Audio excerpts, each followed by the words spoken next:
আসসালামু আলাইকুম। আশা করি সবাই ভালো আছেন। আল্লাহর অশেষ রহমতে আমরা অনেক ভালো আছি।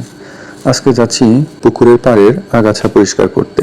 মাছ ছাড়ার আগে থেকেই নিয়মিত আমি আগাছা পরিষ্কার করে আসতেছি, কারণ এর আগে কখনো এভাবে মাছ চাষ করা হয় না পুকুরে, তাই প্রচুর আগাছা জন্মে গিয়েছিল। আমি মাছ ছাড়ার আগে থেকেই নিয়মিত আগাছা পরিষ্কার করে আসতেছি, তারপরেও যেন আগাছা শেষই হচ্ছে না। কিছুদিন পর পরই এটা পরিষ্কার করতে হচ্ছে।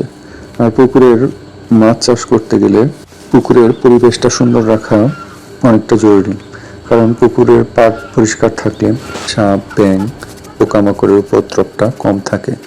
এছাড়াও পুকুরের পর্যাপ্ত আলো বাতাস থাকে, এমনকি পানির মানটাও ভালো থাকে, মাছ স্বাস্থ্যবান হয় এবং রোগাক্রান্ত কম হয়।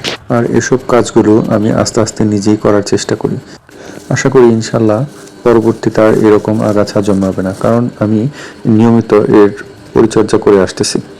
আর পাড়ে আগাছা পরিষ্কার থাকলে বা পাড়টা যদি পরিষ্কার থাকে তাহলে হাঁটাচলা করা যায়, মাছের যত্ন নেওয়া যায়, মাছের খেয়াল রাখা যায়।